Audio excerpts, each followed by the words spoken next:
Earlier last week, we had the very special opportunity of meeting up with Noah Lyles for an exclusive interview about his 2022 track and field season.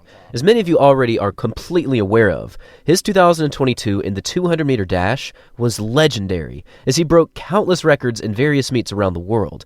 But in addition to his track success, I'm also happy to report that Noah is one of the most down-to-earth and friendliest athletes that I've ever met, and it's also apparent that he has a very mature mindset. With all this in mind, here's some more unedited moments from a recent interview with Noah Lyles. Hope you all enjoy.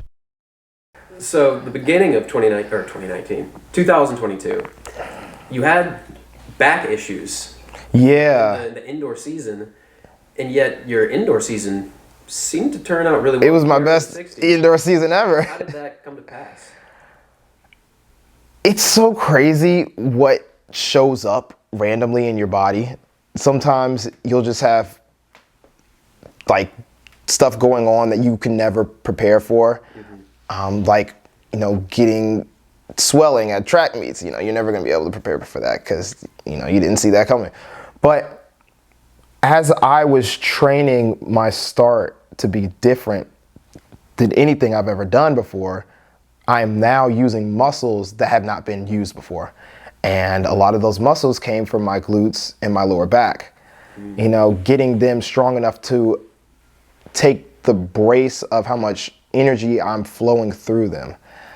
And before that, I had not been using those muscles. So now they're like, oh, we are taking a toll. We need some time before we can adjust to this. And in my head, I'm like, this is going to take forever. And I truthfully remember we have Wednesday meetings every Wednesday. And we're getting very close to indoor. And my coach says, all right, we're going to go to Milrose. Josephus, your agent, we actually have the same agent. He's like, Mark was able to get you in. Noah, you'll be in there. And I remember thinking to myself, my back still hurts. But I was doing physical therapy with Jerica Thomas, an amazing physical therapist who works for U.S.A. And she must have told my coach that I'll be ready by then, because this was 3 weeks before, and I'm literally thinking, I'm just trying to do blocks. And you're up against the world record. Christian Coleman, Ronnie Baker, Marvin was supposed to be in that race, Trayvon Bromell, and I'm over here thinking, man, I'm being thrown to the dogs real quick. And I'm not gonna lie, I truthfully was not confident until a few days later with that race. And it wasn't until I read a text from Michael Johnson talking about how it's not so much about winning, or it's not so much about running fast that people want to see when they come to track meets. They of course want to see a win, but they want to see a show. And I've always been a performer, and I always wondered, why do people keep putting me in events that I don't want to be in or that is not my best? And it's because I learned that people just want to see me. And I was like, you know what? I can do that. This isn't my time to win. This is my time to work on things, to perfect little things that are going to go outdoor season. But people still want to see what I can do just because they want to see me. And I was like, you know what? If going down this indoor season, I could just think of that, then I could enjoy myself. Do you think being thrown to the wolves like that was maybe at the time not what you wanted, not your preference, but by the end of the season something that really helped you out? It was definitely something that I needed. I actually didn't think I was going to have that long of an indoor season. And then as we go from one race to the next, I'm like, shoot, we're getting better. And getting better in the 60 is obviously going to have great return on every other race. And I'm just sad that I didn't get to see it enough in the 100 this year. Mm-hmm. So, speaking of the outdoor season, your first 200, I wanted to ask you about it because you ran 19.86. Yeah. Solid season opener. How would you evaluate that time based on what you were doing in the indoor season? It's my second fastest season opener, I believe. My fastest being the year that me and Michael Norman ran in Rome, and he actually beat me. What was it, 73, I think? He ran 1970 for him. I think you were 72. Okay, but yeah. Unofficially. No, yeah. We'll have to go back and look at that. But that sounds very accurate. Or maybe it was like 71 to 72, something around there. And I was like, oh, back then I was very happy for that. I get here now and run the 1908, and I'm like, okay, that's good. I'm pleased with that. This is shaping out to be a great year. Anytime that you can run a season opener that starts with 19 is a great year. You can't take that for granted. So that was my idea going to it. But a few days before that, Arian had to run his 19.4, and in my head, I had to be, okay, we have a plan. I need to stick to the plan. Because in my head, I'm like, I need to show everybody that I'm the top dog still. Do you think, so you actually doubled that day and you ran sub 10, sub 20. Yeah. What was your feeling after that season opener, knowing that on paper, Arian had run a certain time, your performances were good, but they weren't to his level? Where were you mentally after your outdoor season opener? I was in a neutral space. I hadn't seen anything that crazy in practice yet. Of course, I'd seen things that were better than my previous years, but I was still looking for those times that were just gonna make me go, oh shoot, this is now what I've wanted to see. But I was training at a very good pace. I knew that I was on track to run 19.5 in the season, even 19.4, but I hadn't seen that, okay, it's now time to go after the American record, which was our goal of the whole year. So fast forward a few weeks to New York. You ran 19.61. Yeah. How did that race feel? That was a lot smoother. I felt that I was really just having fun with it again. And that's kind of a theme throughout this whole 22 season, is being able to have fun again. 2021 was not fun. I think a lot of people know that I consider that to be my personal worst year of my career. Come back to that for sure. Yeah, but it wasn't fun. 2022 was nothing but fun.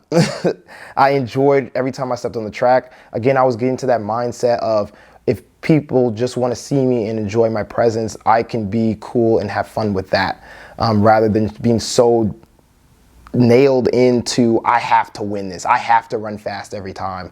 I just want to go out there, work on what I need to work on, and just enjoy myself again. And I chose lane 5 because Tyson had the meet record there, who my coach had coached almost all his career besides probably his last 3 years, once he went with Nike because of the ban. But he was like, yeah, Tyson ran 19.5 here at a lane 5. And I'm like, well, I guess I'm taking lane 5. That makes sense. And I actually had the tightest adductor, and I was actually going to pull out of the race, but I sat down with my coach, and Jerica, the physical therapist, she was there as well, and we were like, do you believe you can run? I said, I believe I can run. Now, do I think I was going to run, low 19.6 that day? I was like, no, I think I might run like 19.8 or 19.7 high.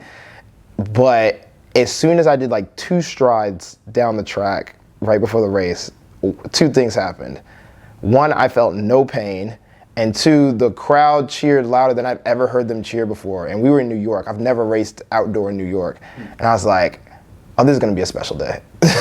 Would you say sounds like it, but would you say out of all your performances this year, that was a turning point where your confidence took off? I don't feel it was for the confidence, but I do feel it was a turning point. It was the moment when I knew exactly where I was in my training and how much in shape I was. It was the downhill ball movement. So every race before then, I feel it was getting, higher and higher, and then finally it was at that apex climax, and from there everything just started dropping. We got time. Okay, we're good. Okay. Well, let's have some fun.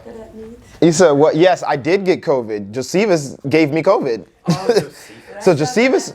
So Josephus went to Tennessee for an American Track League event, and some people got COVID, and he was one of those people because he was also supposed to be in that 200. He got COVID and only learned about it the day before I left. I took a test. I took 3 tests, still came up negative. I leave. taking tests while I'm there, still negative. It wasn't till the night after the race where I'm starting to feel like kind of cold and a little like allergies, and I'm just thinking, this is allergies. The next morning I wake up and I have the worst aches and chills, and I'm like, I got it. I know I got it. I double maxed up because I still had to fly home. Double maxed up, somehow drove myself back home. Took that test and that thing said, yep, you got it. And I couldn't train for a whole week. And that was the week. This is after New York. And there was only 1 week in between, or no, it was about 2 weeks. There was only 2 weeks in between New York and Nationals. And that second week is spent traveling to go to Nationals. So I didn't train from in between New York and Nationals. That's amazing. Because clearly you had a good Nationals. Yeah. Do you think your times were affected by your absence from COVID? Yes and no. It's funny because right before I went into New York, there is always a point in my season where I have to tell my coach, my body needs a rest. And I'm not talking about 1 day or 2 days. I'm talking about it needs a week. Like, I need a week of doing nothing. It usually happens after U.S.A's or right after in the last week of July. I will take about a week off, and then my body will come back stronger. And I was like, right before we went to New York, I was like, Coach, give me 3 to 4 days, and I promise you my body will do something that you've never seen it do before. And he was like, okay. And I guess God had even more time logged in because I got COVID, and it gave me an extra block of days. And I remember coming back, and I felt so good. I was like, I'm so light. Like, I feel like I could just run away with everything.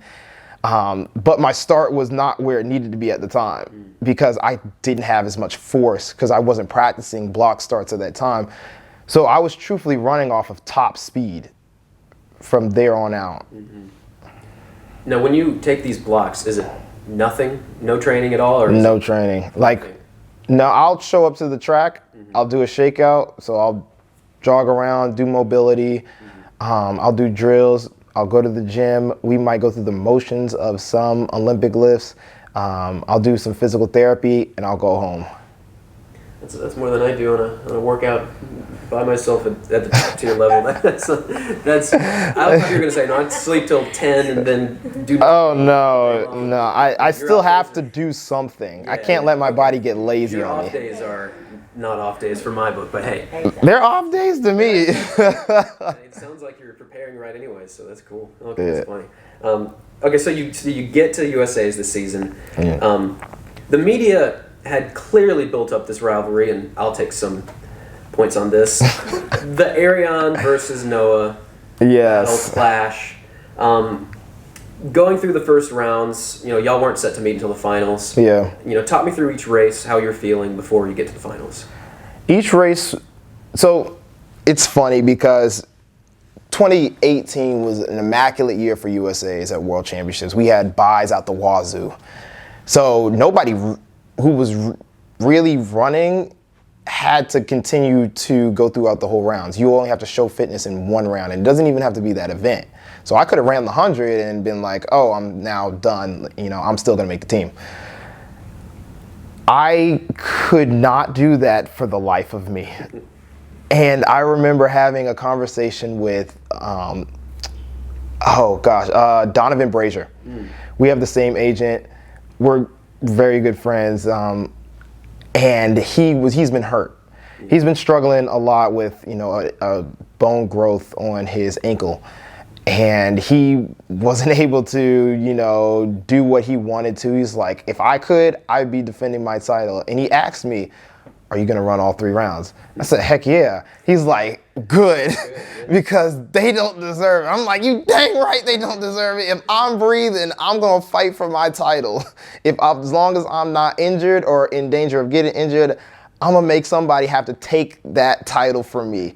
I worked hard for my U.S. championship title, and I'm going to continue that streak every year, especially if there's a new challenger on the block. Best believe I'm going to want to fight for it. So that was kind of my whole mindset going through. And I'm taking the first round, and I'm like, okay, that felt fine. We go into the day 2, and I remember I was struggling to breathe. We're doing warm-ups, and my coach said, just do a warm-up, sit down for a minute, do another warm-up, or do your next drill. So I'm doing drills at slower than slow. Like, I've never done drills this slow before because I have to be able to breathe and, get my air back underneath me. So I knew that COVID had taken a toll on me. And I was like, this is crazy. Like, I want to be able to do the drills how I usually do it. But I had to be patient, and I had to let my body do what it needed to do. We go into the semis, and I remember telling my coach, like, I'm gonna run 19 seconds every round. This is just, I don't see a reason, because something that I have always struggled with is running rounds. I'm an all or nothing guy when it comes to running. If you're telling me I need to back off, my ADD is gonna overthink and be like, oh, is this too much? Is it too little? Are we at the right pace? And that's kind of what happened at the Olympics. I'm overthinking, trying to figure out the perfect amount of energy of how to give. And in doing so, I'm not, getting a top tier seed. And I ended up with a bad lane. And I was like, I'm never worrying about that again. I'm just gonna always run fast each round. I'm gonna run 19 seconds. I always know what it takes to run 19 seconds, so I'm gonna just keep doing that. And so I just keep running 19 seconds every round. And I just remember watching the replays, and Otto is still over here talking about Arion. I'm like, but I have the fastest time coming back. You know what? You got it. You got it. You got it. You got it. Otto Bolden put some fire in you. And the whole track world put some fire under me at that meet. I'm not even gonna lie. So, in terms of motivation, there's clearly a lot for you going into the finals. How can I put this? Where was your balance between, confidence and just anxiety, anticipation to get that race going? The last day building up to that finals was just a storm of who's going to win, and I'll admit I didn't know either, because this is all anyone had been talking about. Where was your mindset between you and Arion at the time? I hadn't been able to talk to Arion because every time we were supposed to race, he was pulled out. And I'm gonna tell 2 crazy stories. I remember one watch when we were warming up, getting ready for the finals. And I remember what he looked like the year before, getting ready for the Olympic trials. That was a happy-go-lucky kid. And when I saw him in warming up for the finals, I was like, that is somebody who's now facing the pressures of what it's like to have a target on your back. And that's not something that's easy to face if you've never faced it before. So even though I felt for him, because I have been in that position and it's hard to carry, I also knew that you were vulnerable. That's difficult for an 18-year-old. It's very difficult. It's difficult for anybody. But again, I'm always gonna be able to tell where people are usually thinking before a race. And I'm gonna use it against you. And we were waiting to go out onto that track, and Josephus can attest to this. We are underneath the track right before they take you out, right next to that door by the 100, and it's a long hallway down there, and it echoes. And all of a sudden, I just start laughing like Chief Keef. Ha ha ha. Ha ha ha. And it literally sounded like an evil villain. And just he was just like, why do you keep creating your own villain stories? I'm like, somebody got to do it. But I knew I was going to win. I always know I'm going to win, to be honest, because if I don't believe to myself to the max that I'm going to win, who is? Because obviously the announcers didn't and the crowd didn't, but I know what I can do. And I know the pressures of what I've had to face to get to every race I've ever been in. And I know that I am always going to come out on top. So no matter when he goes ahead and run up on me in the first 50 meters, I'm like, that's cool. But I'm the one with the fastest top speed ever recorded. I'm the one who's going to win the race.